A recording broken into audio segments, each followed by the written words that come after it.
Welcome to World11 News Channel.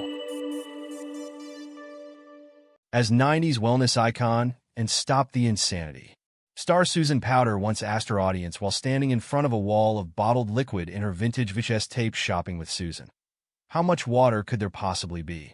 Well, the 67-year-old exclusively tells Entertainment Weekly she would have found out if she'd taken up Kevin Costner's offer to join the cast of his infamous 1995 post-apocalyptic aquatic action film Waterworld.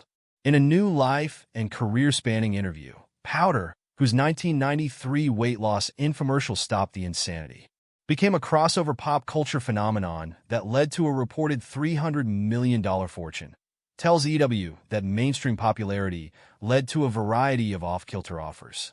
Some she indulged, like her own Susan Powter Show talk series and TV guest spots on Will Smith's The Fresh Prince of Bel-Air and designing women's spin-off Women of the House. Other opportunities, she reveals, she turned down after feeling her management team push her career away from her core message of health and wellness and into hollow celebrity territory. I was in a hair salon. My manager was on a conference call on the other end. Powter reminisces from inside a small Hawaiian restaurant in Las Vegas, where she now lives in an apartment and works as an Uber Eats driver. After she says the same team she built around her led her down a path she wasn't comfortable with and ultimately lost her fortune while traversing. Powter says that Costner called her during a beauty appointment in Beverly Hills, and they had a lovely conversation about her potentially joining the cast of his upcoming film Waterworld. He was about to shoot that movie. The character he was talking about was like a crazy warrior, Powter remembers. Though she can't recall the name of the part she says the Oscar winner wanted her to play. It was an intelligent conversation. I said, I really appreciate you thinking of me. It's a movie, I'm not going to be a jerk. Yes, a movie.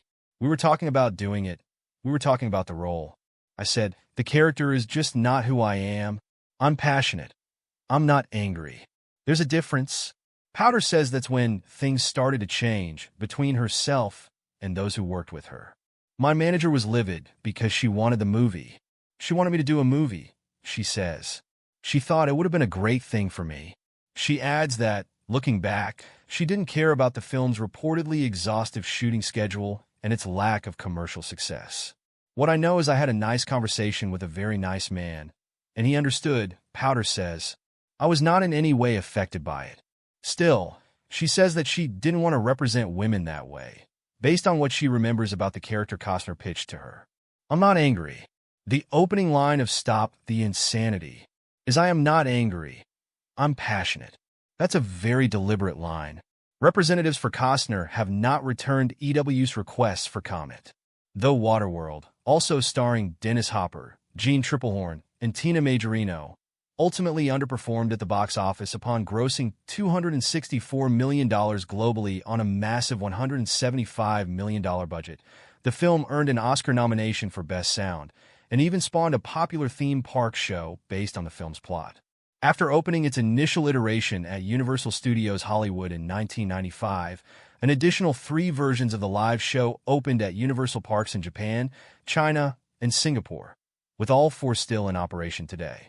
Between other projects Powter has brewing, including a podcast and a nationwide tour in an RV, on top of promoting her new memoir, And Then M Died. She also serves as the subject of a feature-length documentary she shot with director Zebariah Newman, which was produced by Academy Award-winning star Jamie Lee Curtis. She found this power.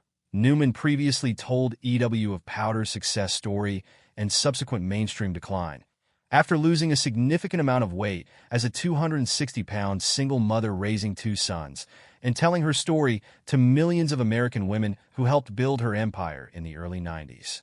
Now in her 60s, living in this life of poverty and surviving it and getting out of it, she has a very similar story to bring to the masses and to women because she's lived it.